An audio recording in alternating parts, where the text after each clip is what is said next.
A man and a woman walk through a misty forest. The woman is carrying an infant in her arms, and the man is holding a lantern for better visibility. They stop at a spot and crouch down. The baby has black hair, while the parents have light-colored hair. The mother asks the father if he really plans to throw the child away. The man answers that the baby is a child of the damned, no less than a disaster. The mother tries to defend him by saying that his eyes and hair being black is a mere coincidence, but the father stands his ground and replies that the black color is the very proof he is damned. They cannot risk raising this child because anything can happen to their town. The man says that he loves him too, and it is just as hard for him to let him go, but they have to do this for the sake of their town. The mother agrees that it is the king's order, and they have no other choice. She cries and hugs the baby while apologizing to him multiple times before leaving him there. Magical Mist Forest contains a high concentration of magic, causing the forest to be covered in fog. With low visibility and monsters roaming around, this place is deemed dangerous by most people. The only ones who dare to pass through this forest are illegal traders and adventurers hunting for monsters and items. A group of adventurers reach a stop in the forest. A young adventurer named Tumor mentions that they have reached the final stop, and they do not know much from here on out. He asks Karma, another adventurer, if they should keep going or not. Karma calls for Sean and Tysus, the remaining adventurers in his group. He inquires how much magic and supplies they have left. Sean replies she has 60% mana left, and they have not used the healing potion and magical ether that much either. Tysus adds that she has 70% mana left, so they should be okay if they can spare their supplies for at least 3 weeks. Karma decides that they would continue their pursuit since they have some supply left. He tells his party members to stay cautious and report anything suspicious to him. After some time, they run into a monster. It is in the form of a small tree with some heart-shaped fruit attached to it. They think it is just a weakling before they see the fruit. Adventurers who reach home safely after their venture in this forest mostly bring this fruit, and it is worth 20% of the country's budget. The monster attacks first by extending its whine, but thankfully, Karma blocks it with his shield on time. Karma orders Tumor to watch his rear. Tumor and Sane get to the other side and start charging their attacks. Sane cannot use her flame since they are in a forest, so she hits the monster with a wind cutter attack. The monster gets scared by the attack. Tysus instructs Sane to be mindful of the fruit while striking because it will be useless if the fruit gets destroyed. Tumor suggests hitting the scarred spot to weaken it more. He and Sane charge a joint attack of an arrow and aerial burst towards it. The attack takes the monster out instantly. Tumor goes near the monster's body to confirm if there are any signs of life left. After confirming that they have won, they pluck out the fruit from his body. There are 3 of these, and they get excited thinking about how much money they will make by selling them. Karma orders everyone to head back before another monster pops out. Sane and Tysus put the fruit into a bag, and Tumor senses something. He gestures for everyone to stay quiet when they hear a voice suddenly. The voice commends Tumor for having good intuition. He immediately gets into a defensive stance. The voice comments on his excellent reaction speed and says that Margaret is not here. Tumor and Karma look at the source of the voice with eyes blown wide. On a tree branch standing there is a young black-haired boy. The adventurers note that he is a damned. Tysus says that damned children cannot live long after their birth, so this boy must be dyeing his hair. Steen says that it is not normal for anyone to go to a forest with the clothes he is wearing. The damned boy notices the monster's body and compliments the adventurers for defeating it. One cannot defeat it without good precision and magic, which means the adventurers are skilled. Karma reveals that they are an A-ranked adventurer group, and they are here to find a jewel fruit. The damned says that this is his territory and they have vandalized it. He threatens them to leave the fruit and get out of the forest if they want their lives spared. Tumor gets mad and yells that they have worked hard to attain these fruits, so they are not gonna leave them. Sane says that he will be the one begging to be spared if they fight because there are 4 of them and he is alone. Karma and Tysus also join in to defend themselves. The damned boy sarcastically asks if those fruits are more to them than their lives. The adventurers lose it at that and get ready to attack. The boy sees them preparing to attack and starts reciting a spell. Wind engulfs him as he chants. Karma notes that it is a summoning spell. He orders his teammates to attack while he is reciting. Tumor charges an arrow at him, but the arrow gets deflected before even reaching the damned. The adventurers are in shock seeing that, and right at that time, the damned boy finishes his spell. As soon as the damned finishes his spell, a spirit appears. Sane commands everyone to take cover and charges a huge fire attack at the boy. She does not know if it will work on spirits, so she tries it on the boy. The flames surround the damned and his spirit both. Sane thinks she has defeated them and brags about it. Tumor says that she made the right move by striking them with a life-taking move. Karma tells them to be wary of their surroundings from now on. Right then, the boy and his spirit appear again.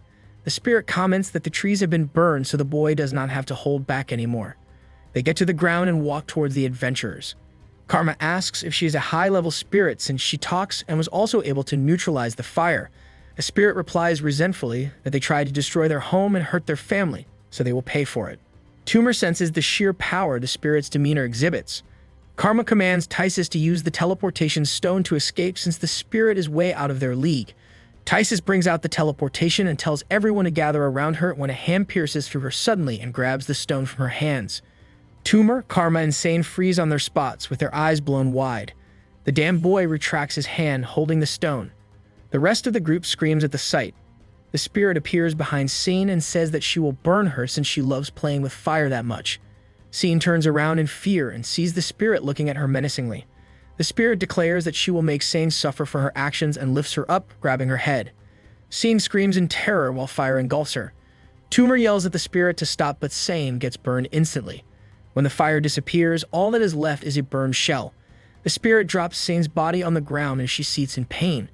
She desperately asks Karma to help her even though her body is completely destroyed. Tumor cries out and runs towards her, but the Dan stops him.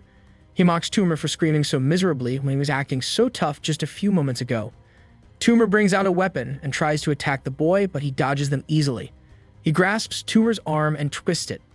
Then he grabs his neck and lifts him up. After a few moments of choking, Tumor goes numb. Karma sits on the ground, watching all his teammates get demolished in horror. After the damned and his spirit are done with others, they make their way towards Karma. He asks them why they had to take their life even after they had lost their fighting spirit. The boy counter-questions if they would have spared the jewelry tree if it had not fought back. Since they were only after the fruit, would they have still eliminated the tree if it had not done anything? Karma knows they got him there and yells if it is wrong to slay a monster. The boy replies that he cannot complain about the strong defeating the weak since it is the law of nature, but anything that directly or indirectly harms his family and home is a threat to him. The adventurers are considered dangerous because they do anything to get what they want, and adventurers who bring those fruits back attract more adventurers to the forest. He says that he gave them all a chance to flee, but they did not listen and attacked him instead, so he definitely had to punish them. Karma gives up since he knows he cannot fight them anyway. The spirit says that if he does not resist, she will make sure he meets his end without any pain. On that, she burns Karma too. After the spirit has burned all the bodies, she calls for the damned, referring to him as William. William thanks her for helping him, calling her sister Hinori. He tells her that she can go home without him, but Hinori refuses. She suggests going home together like they are on a date. William complies and acts like a prince offering to escort his lady. Hinori finds the action adorable and holds his arm. She cannot believe that William is saying that. She side hugs him happily and they start moving towards home. In a huge castle, a beautiful woman sleeps. Someone wakes her up, referring to her as Lady Sagya. She has light-colored hair with alluring horns. The girl who woke her up apologizes for interrupting her rest and informs her that the spirit who is in vigil has found a human baby. 2 humans were also spotted near the forest gate. They did not want to harm a little innocent baby, so they decided that they would bring the baby to the lady to determine what to do with him. The lady goes to the place where the baby is present. He is surrounded by a lot of girls, and they are all coddling him. The lady's maid scolds them all for not staying quiet. The girl holding him in her arms says that they could not help him since he is so cute. She asks her if she wants to cuddle him too, calling her Jenny. Jenny assents nervously, and the other girl passes the baby to her. He starts laughing as soon as she carries him. Jenny gets flustered and passes him to her twin. She is about to apologize to the empress for all the commotion, but notes that even the empress is mesmerized by him. She is in a daze, calling him an angel. Jenny shakes her and reminds her that the baby is a human at the end of the day, no matter how cute he is. The empress rebukes her immediately and says that there is no way the baby is a human. She is so deluded that she calls him an angel disguised as a human. She decides that they are going to raise him. Jenny advises her to think about it again. She says that no one wants to take care of him, but there is a line of girls asking for permission to take care of him. They all give several reasons for the lady to choose them. Instead, the lady declares that she herself will look after him. All the girls counter that she is an empress and has a lot on her plate already. She sulks while the other girls fight among themselves. Seeing all the ruckus, Jenny yells at them all to cut it out. She says that if everyone wants to take care of him that badly, then why not do it together? The baby's life is not something to play with, so everyone needs to be serious. The girls get on board with the idea and decide to raise him together. To become a respectable and capable person, he will need all kinds of skills, so different people teaching him different skills would be helpful to him. All the girls decide on what they will teach him. The Empress holds him in her arms, looking at him fondly. Back to the present, some girls in the forest notice William and Hinori coming back and greet them. Hinori brags about having a date with him and lies about William laying his arm on her chest. William sighs and notifies Hinori that he is going to report to Mom. He tells her not to exaggerate while telling everyone about them. On the way to the castle, tiny fairies greet him and ask him to play with them. He promises that he will play with them after reporting to his mother. The fairies comply and let him go. He meets some more people on the way and finally reaches the castle and appears before the Empress. William reports to the castle that he has eliminated the intruders. Lady Sadia immediately gets up from her throne and hugs him while crying. She asks if he is okay, and William replies he is well. The Empress holds his face in her hands and says that if he returned injured, she might have gone crazy. She starts wailing again and tells William to stop endangering himself. Jenny is embarrassed by her actions and advises her to keep her cool since she is on the throne and William is still not done with his report. The Empress sighs and sits back on the throne. She praises William for eliminating those humans because if they had located their village, they would have invaded them immediately. She says that humans are vicious creatures and it is not hard to imagine what kind of disaster they would have brought upon her children. So he should be proud of himself for preventing that disaster. She commands him to rest for now. She will ask for the details later. William bows to her and says that this concludes his report to the lady, so now he calls her Mom instead. He also casually greets Jenny and her twin Miney. He is determined that he will never let anyone hurt his family, friends, and village. Somewhere in the forest at night, a human caravan is resting. They have a captured elf sitting with them. One of the travelers comments that Lady Luck is on his side, for he managed to catch a rare elf. Two other men reply that they have worked really hard for this, so they better get a good reward. The first man claims that he will definitely give them a valuable reward, but only after they manage to make it out of this forest alive. After that, he hits a captured giraffe and says that it was useless bringing her along. Giraffes are people with horns and are not as valuable as elves. The elf screams at him to not hit her. He had promised her that he would not beat the giraffe if the elf did not resist, but he broke his promise. He kicks her again, calling her a failed product who is not wanted by anyone. He even says that she does not look like a woman and no one would want a slender giraffe like her. The elf is infuriated and curses at him. The man just makes another comment on the giraffe's dignity and leaves her with the elf. The elf apologizes to her for not being able to help her. The giraffe shakes her head at that. While the men chat with each other, she notices a snake coming out of bushes nearby. William and Hinori practice near the castle. Hinori is levitating in the air while William hops from one tree branch to another while fighting her. He gets to a branch near her and Hinori charges a fire attack at him. William smirks and jumps on one of her ablaze feathers for leverage. Hinori does not have time to react when William grabs her from behind. She resists a little at first but gives up eventually. After the practicing session, Hinori sulks for losing to him too much lately. She could not believe that he had stepped on her ablaze feather. He says that he had figured that she would panic and use the spell if he got close to her. Hinori sighs and calls herself a failed sister. William pats her head and says that she will always be his sister, and that he cannot protect her if he is still weak. That is why he is working hard. She has protected him all her life, so now it is his turn to protect her. Hinori gets flustered and William caresses her hair again. Suddenly, another spirit interrupts them. William greets her, referring to her as Dia. She says that seeing him and Hinori so close makes her jealous. She lightly says sorry to Hinori for interrupting her date because she has to borrow William for something. William asks if something is wrong and Dia informs him about the mercenaries who have an elf and her spirit captured. Usually these kinds of people are not a threat to them, but if the spirit knows the location of the village, then the humans do it too. This is their only chance to take them down. Dia commands William to summon her when he reaches the location, but William suggests going together instead. Dia replies that she will not be able to feel his warmth if he does not summon her. Hinori backs her argument, saying that their power is determined by how much love he gives them. William jokes that going together would be like a road trip, so would that not be better? Dia and Hinori are surprised at the idea and agree instantly. Enough with the jokes, William says goodbye to Dia and Hinori and leaves the place. He decides that he will summon Dia when needed and asks Hinori to report this mission to their mother. William looks at the carriage from a tree branch and notes that there are 12 mercenaries and 2 hostages. He also guesses the leader of the group just by one look at them. He decides that it is best to lure them deeper into the forest before attacking. Even one of them escaping can cause problems for him, so considering the spirit's situation is the best way. He gets up from his place and thinks that he will just have to end them if he fails here. He knows this is for the sake of the village, but he really does not like taking others' lives. He appears in front of the carriage, and the carriage comes to a sudden halt. One of the men yells to prepare for the battle, but William says that he is not their enemy. They note that he looks like a damn child by his appearance, but they shrug it off, thinking his hair has just dyed. They inquire what he is doing in their way, and he answers that he has an offer related to their job. The leader commands some of his men to surround him and end him if he moves. He says that he will listen to his offer, but if it is something stupid, he will not spare him. William sighs and opens a bag with jewels and treasure in it. He tells them to check the bag and throws it near a guard. The leader orders the guard to check it. The guard confirms that it contains nothing suspicious, and it has real jewels and gold.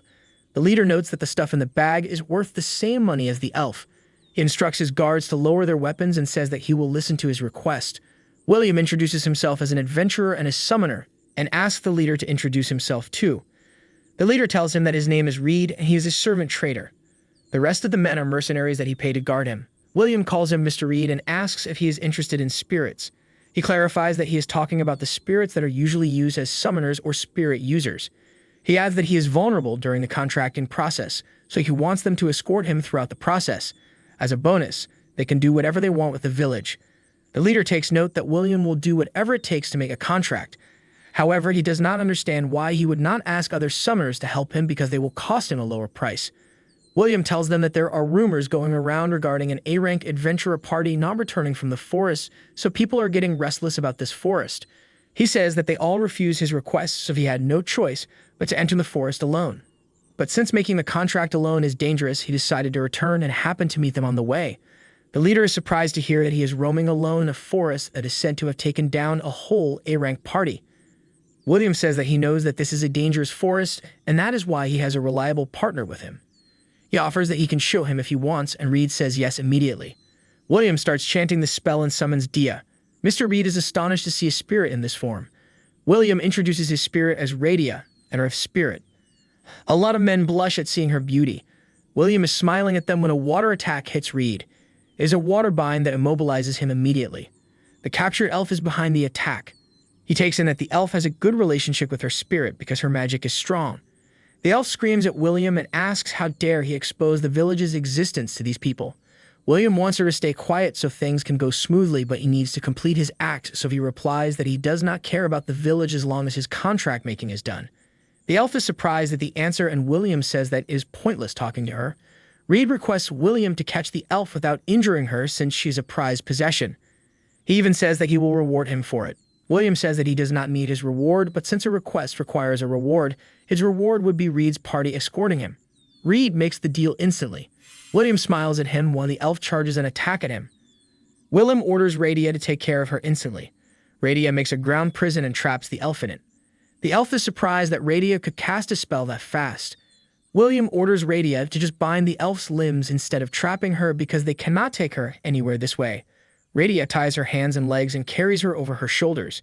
The elf begs Radia to leave her and not listen to William. Annoyed by her babbling, William makes Radia shut her mouth too. William frees Reed from his binds and Reed thanks him. He says that he cannot believe that the elf managed to break her bind. William replies that she has strong magic, but since Radia is stronger than her, she could defeat her easily. They shake hands and talk about the deal once again. Reed comments that he just met William but knows they will make good business partners. William smiles and agrees with him. Reed tells his guards to treat William with manners since he is their savior. The guards say that they look forward to venturing with him. One of them also calls Radia pretty in a daze. After the conversation, Reed looks at his prisoners and gets inside the tent where they are present. As soon as he faces the elf, he threatens her with a punishment that everyone will decide for her after this trip. He says that she will pay for her stupid actions. He leaves the tent laughing at her while she cannot utter a word. William witnesses this from outside of the tent. William travels with Reed's caravan to the designated spot. Reed senses no signs of monsters around and thinks it is because of the spirit beast. When they reach the spot, everyone gets out of the carriage and the guards form a protection circle around William. Reed is happy that he has made acquaintances with a powerful person who can make him rich. William declares that he is about to start the ritual and tells everyone to be on their guard. He summons Radia and orders her to eliminate them all. As soon as those words leave his mouth, a massive snake appears from the ground and swallows all the guards. Radia tells the snake that it can go to sleep after finishing them all. It all happens so fast that Reed does not even understand where his guards went. He thinks William must have done something, and right as he looks at his face, his command of eliminating them all roars inside his mind. He gets down to his knees, not believing what has just happened. He wonders if that is what William has planned since the beginning. Willem appears in front of him and looks at him with a frightening expression. Reed seems intimidated, and the more he looks at William, the more he loses his mind. Suddenly, his heart stops and he drops to the ground with his eyes dripping. William does not understand what just happened and asks Radia if Reed is gone. Radia replies that he was frightened of him. She comments that she likes the expression on his face. William says that he does not care what anyone says, but if her Dia's sister likes this expression, then is it okay. He would not show this face to everyone at home though. Dia smiles at him and says that she is glad to hear that. They move towards the elf and the giraffe. William apologizes to the elf for tricking her and orders Radia to untie her. As soon as Radia follows the order, the elf holds the conscious giraffe in her arms.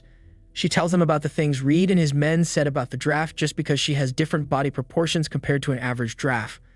William has an unreadable look on his face.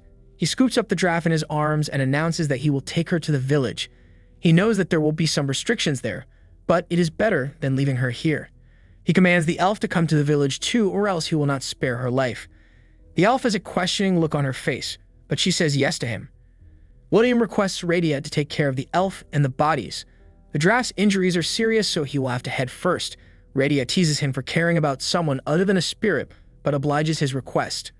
William leaves the two of them there and head towards the village. On reaching the village, Hinori greets him and inquires about the girl in his arms. He explains the situation briefly to her and asks her to report it to the empress. He puts down the girl on a bed and starts performing healing magic on her. He heals her to the point that her life is no longer in danger anymore. He looks at her unconscious face and feels like he is staring at himself. He was also ostracized because he was different from others. If it were not for everyone's help, he would not have made it this far. He is engrossed in his thoughts when Hinori appears with their mom. The mom cries that she heard about him bringing a girl home and putting her in bed. She says that he should not do that since he is too young. The mom covers her eyes while Hinori laughs giddily. He gets up from his seat and tells his mother that this is just a misunderstanding and that Dia will explain the details when she is back. He turns to Hinori and tells her to stop making ambiguous statements that create misunderstandings. Hinori whistles, saying she will never do that. William says that he does not believe her and even guesses the exact sentence she must have said to their mom. They pouts after finding out that she was tricked, and Hinori just laughs. She says that she does that because she wants to see an expression of panic on William's face since he is so calm all the time. The mother agrees with her on that. While they are joking around, Dia appears with the elf girl in one of her hands.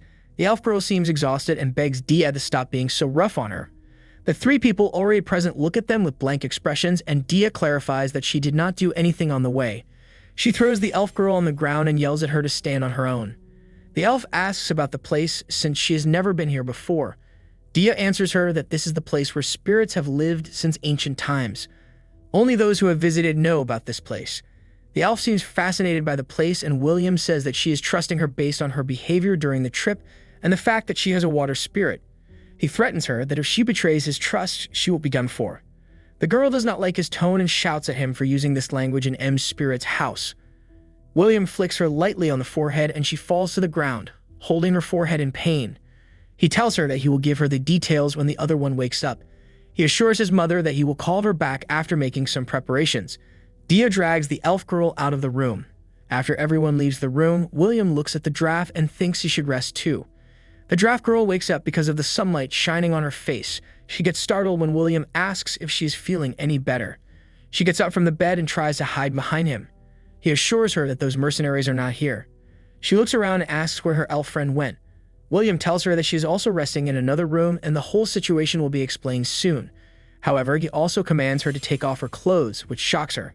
She is shocked at first, but then asks him if he wants to do inappropriate things to her. She even says that she will do it as long as he is gentle to her. William replies that he has no intention on hurting her. He tells her to close her eyes and think of something she likes. She complies, and William takes off her shirt in a swift motion. After that, he brings her outside. The girl is still feeling weird about having her body exposed, especially out in the open like that. She still thinks William is about to do improper things to her. They stop right at the edge of a pond. He takes off his shirt and carries her body. She decides that she will ask him to leave the elf girl alone if she goes with his plans. William throws her body in the pond and gets in himself after her. The girl shakes her arms and her legs in panic. He holds her in place and tells her to stop moving. Otherwise, it will be hard to wash her. She asks him if he is not going to do pervert things to her. He says he would not do anything of the sort since she is just a child, and it can be risky for her. She gets flustered and asks why he took off her clothes, and he rhetorically asks if she always bathes with her clothes on. She gives in and lets William wash her hair. He tells her about the medicine he uses to clean her hair and body. He rinses her hair with water after applying the medicine. Then he tells her to come closer since it is the body's turn. The girl says that she can wash on her own, but William forcefully takes the responsibility in his hands since his family is waiting for them. William gives the giraffe some clothes to wear after the bath. While she looks around the place, some fairies appear and chat with William. She is surprised to see fairies showing themselves in front of a human. William has a loving expression on his face while talking to the fairies. This is the first time she has seen a human with such a gentle expression. William says farewell to the fairies and heads towards the queen, the giraffe running after him. He apologizes for being late as soon as he reaches the designated tent. The giraffe sees the elf girl and goes to hug her. They both are relieved to see each other safe. The elf girl falls when the giraffe runs into her and Dia scolds them. William interrupts them by introducing himself. He tells them that he is William's servant Teal, son of the spirit empress, Sadia servant Teal. He then asks the girls to introduce themselves. The elf wonders about a human being son of a spirit before she notices everyone staring at her. She instantly gets into a humble stance and thanks them for saving them from the mercenaries. She introduces herself as Meldia, an adventurer traveling to various places. Then the giraffe introduces herself as Cornelia, Meldia's traveling partner. William says that there is someone else with them, and after he bothered himself to save them, they should not be silent about it. Right at that moment, a tiny fairy emerges out of thin air. She compliments William for being able to see her even after she cast an invisibility spell on herself. She thanks him for saving Meldia and Cornelia and introduces herself as Macilio, the water spirit contracted with Meldia.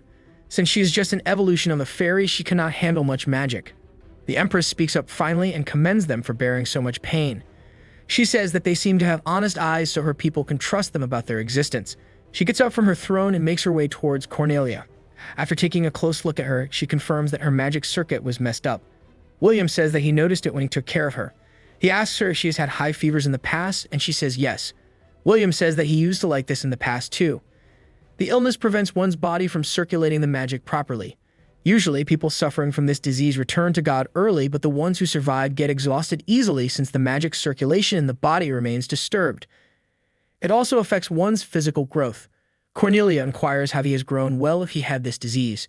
William tells her that this illness can be cured by regenerating the magic circulation path. In this case, the people around him helped a lot and he owes them his life. Cornelia informs him that she felt very light and sound after waking up this morning. William confirms that it was he who fixed her magic circuit. The full recovery would take some time, but she would not be easily exhausted anymore.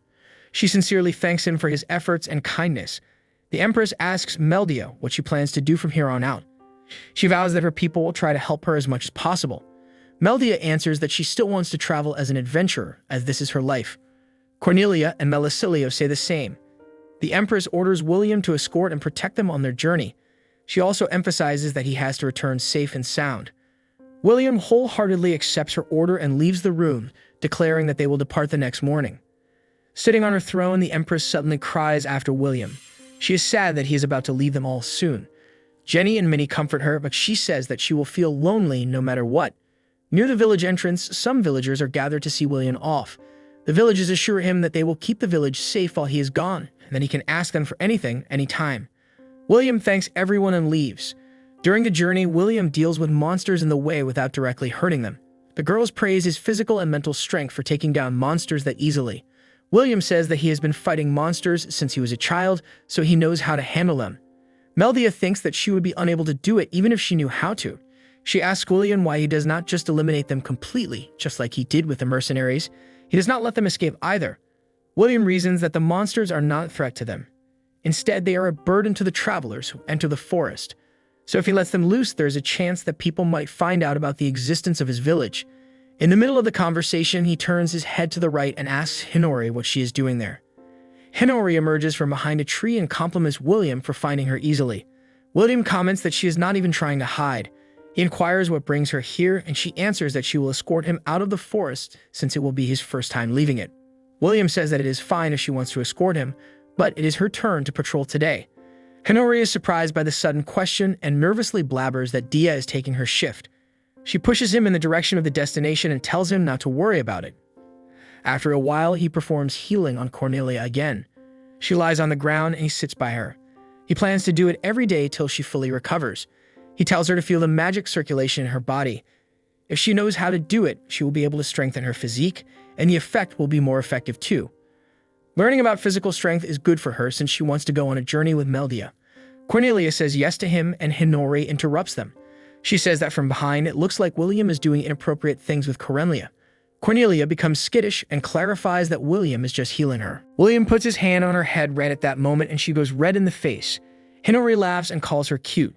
William rebukes her and shifts the conversation to the main topic again. He says that he can teach Cornelia about battle and physical training. She might not be able to beat the monsters in this forest yet, but she can do it soon. Cornelia agrees immediately and tells him to teach her. Without knowing how to fight, she will just be a burden to everyone. She wants to become stronger so she can be useful. She asks William what she can call him since he will be her teacher from now on. Hinori recommends the name Oshi-sama since master is too bland. Cornelia finds the name appropriate and calls William with this. William says she can call him whatever she wants and gets up from the ground, signaling the end of the treatment. Cornelia gets up and does a fancy bow to William, calling him Oshi-sama, and runs after Meldia.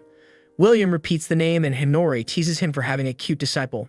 Back in the castle, the Empress is sitting in her room thinking about William. It has been 15 years since he was found in the forest. She is glad that the village saved her back then.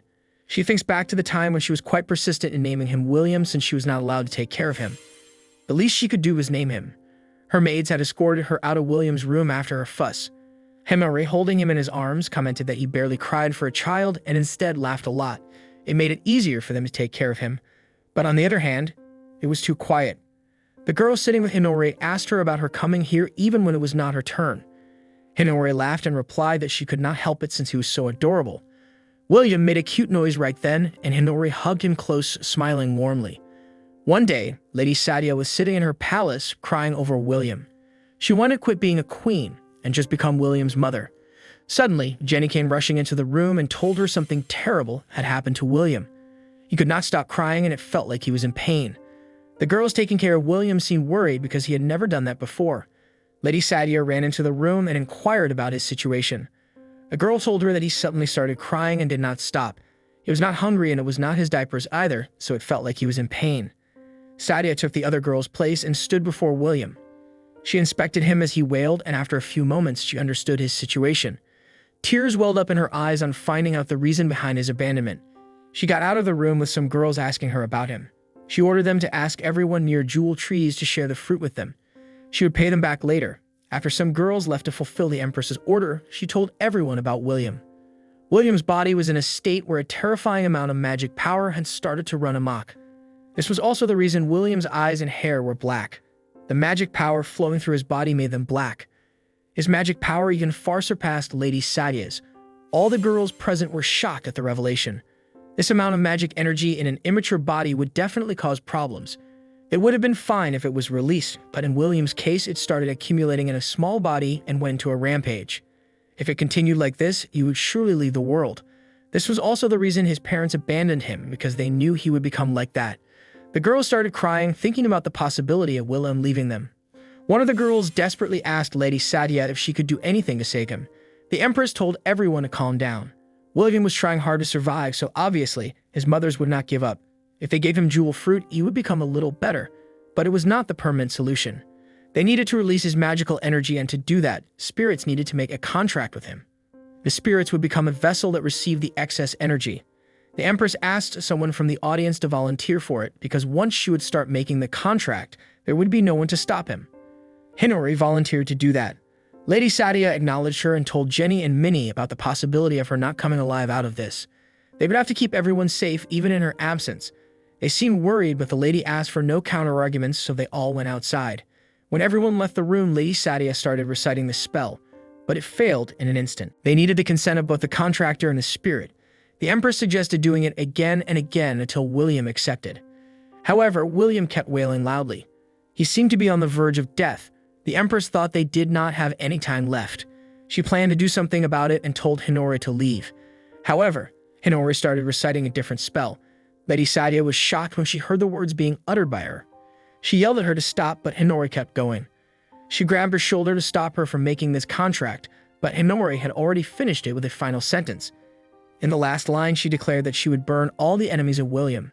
The difference between the previous and the current contract was that the latter meant entrusting the spirit's life and death to the contractor. Magical energy from William overflowed in the surroundings and Hinori was barely able to stand in one place. She screamed suddenly, and Lady Sadia told her to cut the contract link or else she would cease to exist. But Hinori did not listen and even in pain held William in her arms, assuring him that she would save him. With a loud scream, Hinori started to change forms. She grew wings and her appearance changed. The Empress looked at her in shock. She could not believe that Hinori evolved into a high-level spirit. Hinori should not have had enough magical energy to become that. She passed the high-level assertiveness and turned into a spirit beast. Hinori, holding a sleepy William in her arms, said that she would talk to the Empress later. For now, they should only focus on keeping William safe. The Empress felt relieved seeing William safe. Her eyes welled up with tears and she lightly hugged Hinori. Hinori lost consciousness and fell asleep in the lady's lap. The lady patted her head, assuring her that she did well in saving William's life. While sleeping, a smile appeared on Hinori's face. A long-haired man is sitting in an empty room, wondering about the Demon Sword party. It is the same part that was eliminated by William. It has been 2 months since their disappearance, and the man does not know if they should be considered annihilated or not. He wonders if they should be prepared. William and the girls leave the forest and reach the entrance of the city of Farron. It is also known as the City of Adventurers. It is located in the Kingdom of Badakane, and it is one of the few countries where racism is prohibited by law. She changes the topic and asks about the infamous cursed child with black eyes and hair who brings disaster. She now believes that it is only rumors and none of that is true. William replies that he just managed to luck out and survive. A normal child like him would not have survived. He explains that there are ways for the child to survive, but it is impossible for people from the outside world to do it. And the annihilation caused by the child is just an explosion of excess magic energy. Cursed children have way more magical power than an average human. The black hair and eyes are also an effect of the accumulation of magical energy inside the body. William says with pride that he has his whole family to thank for saving his life. They'd risk their lives to save him. Meldia and Cornelia smile after hearing his story. Meldia says that since racism is prohibited here, he should be fine. Humans might react a little though. William shrugs, saying he does not care what people think about him. He will just do what the senior adventurers tell him to. Cornelia says that after listening to him, she feels weak for worrying about not growing up. She forms a powerful stance and declares that she has to become strong both physically and mentally. Meldia laughs at her shenanigans. They reach the city gate and William notices the stone used to make the floor. He asks Meldia if it is used to make boundaries clear, and Meldia tells him that by enclosing the city, it can be used as a barrier. He has a late reaction to that and says that if it is a barrier, Hinori can just charge magic from the sky and Dia can neutralize it in an instant. Meldia gets annoyed and tells him not to hold this barrier to Spirit Village's standard. The barrier at Spirit Village is at an abnormal level from an average person's point of view. Cornelia just laughs and says that it cannot be helped since it is William's first time in the outside world. There is a guard at the city's gate and he asks them about their IDs. He has a face of an animal but a body of a human. Meldia and Cornelia take out their IDs and inform the guard that William is from the countryside, so he does not have one yet. They are planning on going to the guild to get him one. Meldia signs a paper, and they all enter the city. Inside the city, William kind of gets overwhelmed by the crowd. Meldia tells him to walk near her so he does not get lost. They reach the guild after a little walk. It seems like a bar, and Meldia goes straight to the reception. The receptionist greets them warmly and asks what they are here for. Meldia introduces herself and states that she is here to register William as an adventurer. The men sitting at a nearby table overhear her and start talking about her. They know everything about her and her magic. Right then, a man comes up to him with anger written all over his face and yells at him for dyeing his hair black like a damn child. The receptionist steps in to stop the guy and reprimands him, saying that fights are prohibited in the guild. She refers to him as Koza. He defends himself by saying that he is not gonna let this guy intimidate him with his looks. William finally speaks up and tells him he has always had this hair and eyes. Everyone at the guild goes wide-eyed at the revelation. Koza becomes even more restless and declares that he cannot let a dangerous man like him roam around in the city if he is really cursed. Meldia and Cornelia step in and rebuke Koza for making accusations about their companion. Koza says that since they are an elf and a giraffe, they do not know about it. He is about to tell them about the cursed child, but Meldia interrupts him, saying she already knows. Koza gets shocked after realizing William really is a cursed child. He asks Meldia why did she bring him to this town, knowing his actual identity. She defends William again and Koza tells her to stay careful. He announces that he will leave this town since it has become dangerous with him in it. Meldia turns out and sarcastically thanks him for the advice. She says that she will take her own experience over someone else's story. Koza leaves the guild and Meldia goes back to the reception. The receptionist apologizes for the inconvenience caused by Koza and brings out a registration form. She hands it to William and he fills it in.